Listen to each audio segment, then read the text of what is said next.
चलो आगे बढ़ते हैं और अब कक्षा 3 हिंदी का पाठ 1 देश की माटी सुनेंगे। डाइट जयपुर के निर्देशन में इस पाठ का आलेखन किया गया है डॉक्टर वर्तिका गुलाटी जी द्वारा और समीक्षा की है पुष्पा मिश्रा जी ने। आओ पाठ सुनते हैं, पर पाठ पढ़ने से पहले एक गीत गाते हैं।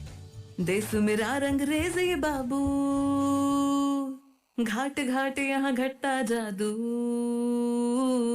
देश मेरा रंगरेज ये बाबू, देश मेरा रंगरेज ये बाबू, घाट घाट यहाँ घटता जादू। राई पहाड़ है कंकर शंकर, बात है छोटी बड़ा बतंगड़।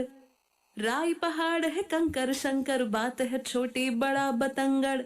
इंडिया सर ये चीज धुरंदर, रंग रंगीला पर जातंतर। सात रंग सतरंगा मेला, बदरंगा सा बड़ा झमेला। गिरा गगन से खजूर ने झेला, सुख दुख पकड़म पकड़ी खेला। है एक रंग गुनियों का निराला, एक रंग अज्ञानी। रंग रंग में होड़ लगी है रंग रंगी मनमानी। देश मेरा रंगरेज ये बाबू, घाट घाट यहाँ घटता जादू। देश मेरा रंगरेज ये बाबू, घाट घाट यहाँ घटता जादू।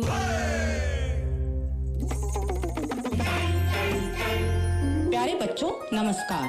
आज हम कक्षा 3 के नन्हे मुन्ने बच्चों की हिंदी की पाठ्य पुस्तक से पहला पाठ देश की माटी पढ़ेंगे। अनुराग, मोहित, प्रिया, राजू, मोनिका सब जल्दी जल्दी आ जाओ और अपने साथियों को भी ले आओ। बहुत ही सुंदर और मजेदार कविता है यह। दीदी दीदी क्या हम भी कविता पढ़ेंगे? हाँ प्रिया, हम सब कविता पढ़ेंगे और समझेंगे। यह कविता श्री रविंद्रनाथ टैगोर जी ने लिखी है और इसमें हम अपने प्रभु से यह प्रार्थना करेंगे कि वह हमारे देश की हर वस्तु को सरल, सुंदर, स्वच्छ और मोहक बनाए। प्रिया तुम बताओ हमारे देश का क्या नाम है? भारत। बिल्कुल सही, हमारे देश का नाम है भारत और भारत देश की राजधानी है नई दिल्ली। हमारा देश बहुत बड़ा और सुंदर है। संसार में अपनी कई विशेषताओं के लिए जाना जाता है। यहाँ एक और बड़े बड़े पहाड़, पठार, टीले हैं और दूसरी ओर समतल जमीन। कहीं सुंदर सुंदर बाग बगीचे, वन, लहलहाती फसलें हैं तो कहीं रेगिस्तान भी हैं और बंजर भूमि भी है। यहाँ बड़े बड़े शहरों के साथ दूर दूर तक फैले गांव भी हैं। हमारा भारत देश बहुत ही प्यारा है और हम सभी को हमारे देश से प्यार भी है। इसलिए हम प्रार्थना करते हैं कि हमारे देश की धरती, जल, फल, खेत, वन, घर और यहाँ रहने वाले सभी लोग अच्छे और सच्चे बने। बच्चों इस कविता में हम प्रभु से यही प्रार्थना करेंगे। पहले मैं गाऊंगी फिर आप दोहराना, उसके बाद हम इसकी हर पंक्ति का अर्थ समझेंगे। देश की माटी देश का जल, देश की माटी देश का जल। हवा देश की देश के फल, हवा देश की देश के फल। सरस बने प्रभु सरस बने, सरस बने प्रभु सरस बने।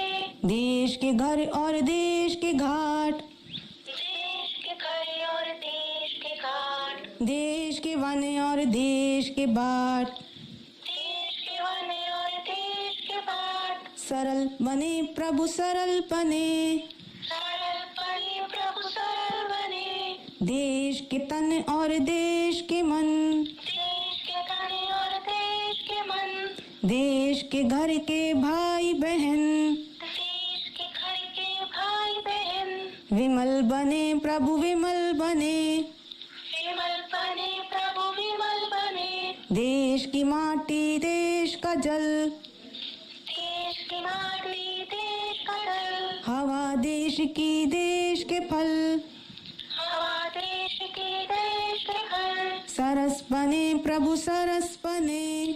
सरस बने प्रभु सरस बने। आहा, बहुत मजा आया ये कविता गाने में और बच्चों आपने भी बहुत सुंदर गाया। अब हम इस कविता का अर्थ समझते हैं कि हम इस कविता में क्या प्रार्थना कर रहे हैं।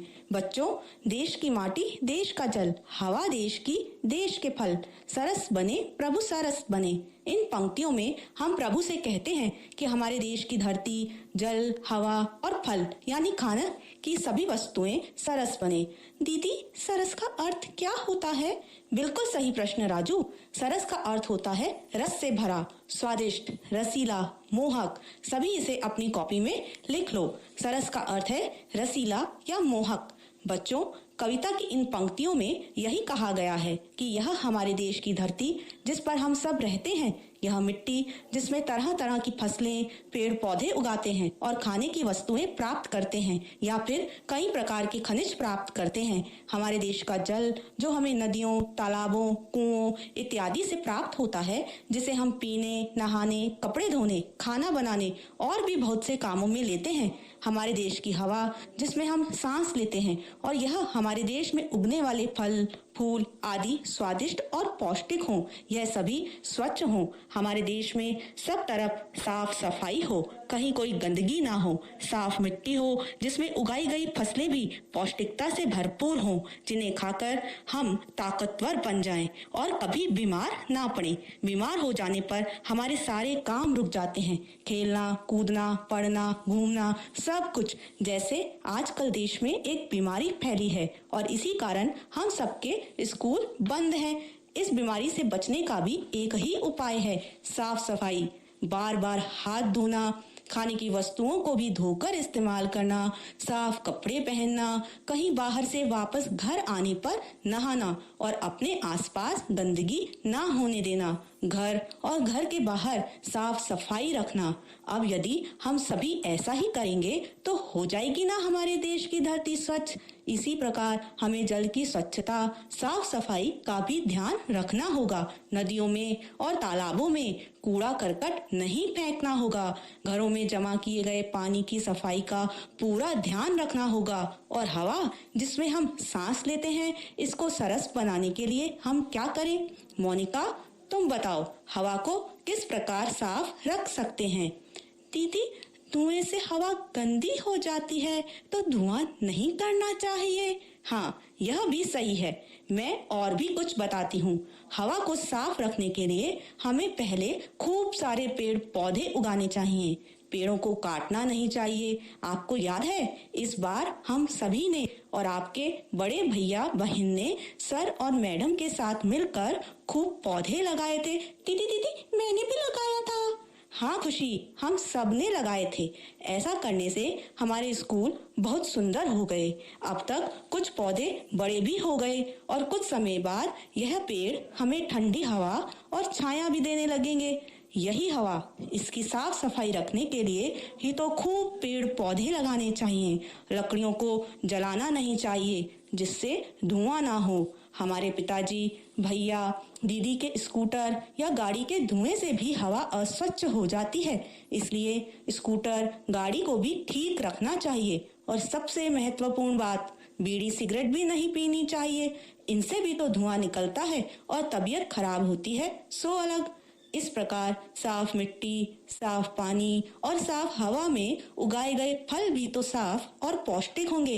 इसीलिए तो कविता में हम प्रभु से कहते हैं कि हम साफ सफाई का पूरा ध्यान रखेंगे।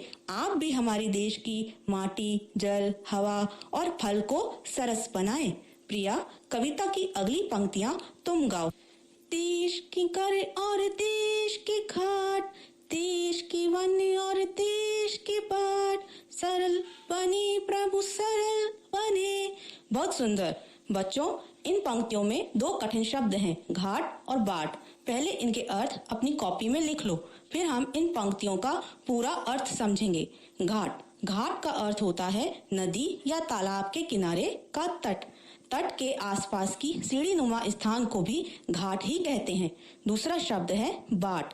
बाट का अर्थ होता है रास्ता। इस प्रकार इन पंक्तियों में हम प्रभु से प्रार्थना करेंगे कि देश के घर, घाट, वन और बाट सरल बने। सरल बनने का अर्थ है कि उन तक पहुंचना कठिन ना हो। घर सरल हो यानी हमारा रहन सहन, खान पान सरल व सादा हो, इसमें कोई दिखावा ना हो। सभी एक दूसरे के घर आ जा सके, मिलजुल कर रहें। जैसे राजू को जब भी आवाज लगाओ मोहित के ही घर में मिलता है और प्रिया, मोनिका के घर।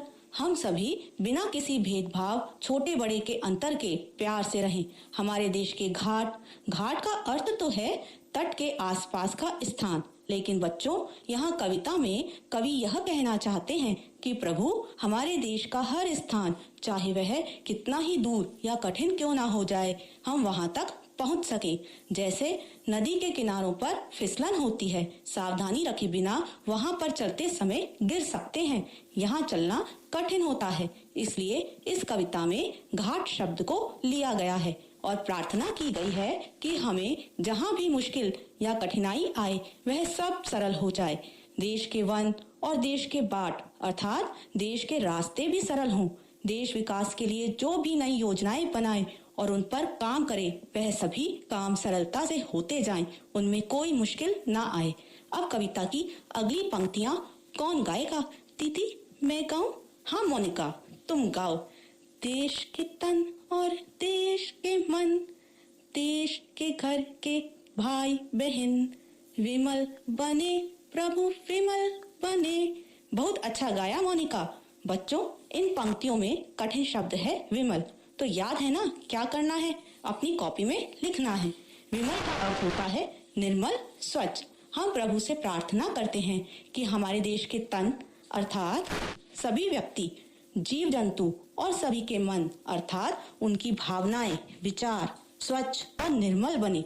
जैसे हम साफ सुथरे कपड़ों में सुंदर दिखाई देते हैं, वैसे ही हमारे विचार, हमारी सोच भी इतनी साफ हो कि हम सभी छोटे बड़े का आदर करें, किसी से शत्रुता यानी लड़ाई झगड़ा ना करें, किसी के लिए बुरा ना सोचें। ऐसा करने से हम सही अर्थों में सुंदर दिखाई देंगे। देश के घर के भाई बहन अर्थात यह पूरा देश एक ही घर है और हम सभी इस घर में रहते हैं, इसलिए हम सभी एक ही परिवार के सदस्य हुए। हम सभी तन से और मन से स्वच्छ बने और अच्छे बने। हमेशा दूसरों की मदद करें, छोटों का ध्यान रखें, बड़ों का कहना माने, सच बोले, कभी किसी की चुगली ना करें, किसी के साथ गलत व्यवहार ना करें, मिलजुल कर रहें, एक दूसरे की सहायता करें, लड़ाई झगड़ा ना करें, अच्छे अच्छे खेल खेलें और अच्छी अच्छी किताबें पढ़ें। दीदी सुबह उठकर सबको नमस्ते करें। हाँ, सुबह उठकर सभी को सुप्रभात करें और साथ ही अपने तन की सफाई करें। यह नहीं कि देर तक माताजी नहाने के लिए आवाज ही लगाती रहें और आप यहाँ वहाँ घूमते रहें। यह सब करने से ही तो देश के तन और देश के मन विमल बनेंगे। हम प्रभु से यही कहते हैं कि हम सब यह कार्य करेंगे। आप भी हमारे देश के तन और मन को निर्मल कर दो। बच्चों, प्रभु प्रत्येक कार्य हमसे ही करवाते हैं। वह हमें ऐसा कार्य करने की प्रेरणा देते हैं। जब आप अच्छी बातें, अच्छे विचार, अच्छी कहानियां सुनते हैं या आपके गुरुजी, माता पिता आपको सिखाते हैं, तो खुद ही आपका वह कार्य करने की इच्छा हो जाती है। इसलिए हम प्रार्थना करते हैं कि हम किस प्रकार अपने देश की माटी, जल, हवा, घाट, बाट आदि को सरल, सरस, विमल रख सकें, ऐसी प्रेरणा प्रभु हमें दे। इसलिए कविता की अगली पंक्तियों में कहा गया है कि देश की इच्छा, देश की आशा, देश की शक्ति, देश की भाषा, एक बने प्रभु एक बने। इनका अर्थ है कि हमारे देश में रहने वाले सभी लोगों के काम करने के, सोचने के तरीके भले ही अलग हों, लेकिन सबकी इच्छा हमेशा अपने देश की उन्नति और भलाई करना ही हो। सब मिलकर यही एक आशा रखें कि हमारा देश विकास करता रहे, देश में रहने वाले सभी लोग दिन प्रतिदिन विकास करते रहें। सब मिलजुल कर विश्व में भारत को सबसे ऊंचा स्थान दिलवाने का प्रयास करें। देश की शक्ति देश में रहने वाले लोगों से बनती है। लकड़ियों के गट्ठर की कहानी तो सुनी है कि यदि एक लकड़ी को तोड़ा जाए तो आसानी से टूट जाती है, और अगर लकड़ी का गट्ठर बना ले अर्थात बहुत सी लकड़ियों को आपस में बांध लें तो वह नहीं टूटती। इसी प्रकार जब सब अलग अलग किसी काम को करते हैं तो ठीक समय पर ठीक से नहीं हो पाता, लेकिन जब सब मिलकर कोई काम करते हैं तो जल्दी से हो जाता है। जैसे माताजी घर की सफाई अकेले करती हैं तो कितना समय लग जाता है, और जब मिलकर करते हैं तो सारा काम जल्दी जल्दी पूरा हो जाता है। वैसे ही देश के विकास के लिए सभी को एक साथ मिलजुल कर काम करना चाहिए। सभी इसी सोच से काम करें कि देश का विकास हो। बच्चों, हमारे देश में कई भाषाएं बोली जाती हैं, जैसे मारवाड़ी, राजस्थानी, पंजाबी, हिंदी, मलयालम, गुजराती आदि बहुत सारी। लेकिन हम प्रभु से प्रार्थना करते हैं कि देश की भाषा एक हो, अर्थात हर भाषा में हम अपने देश की भलाई की ही बात बोले। जैसे मारो देश महान छे, ऐसा गुजराती में कहा जाता है। वहीं कन्नड़ में कहते हैं नान देश अद्भुत वागड़े, और तमिल में एन नाट पेरियाट। लेकिन इन सभी भाषाओं में एक ही बात कही गई है, मेरा देश महान है। तो हो गई ना देश की भाषा एक। बच्चों, आगे की पंक्तियां तो आपको याद ही हो गई।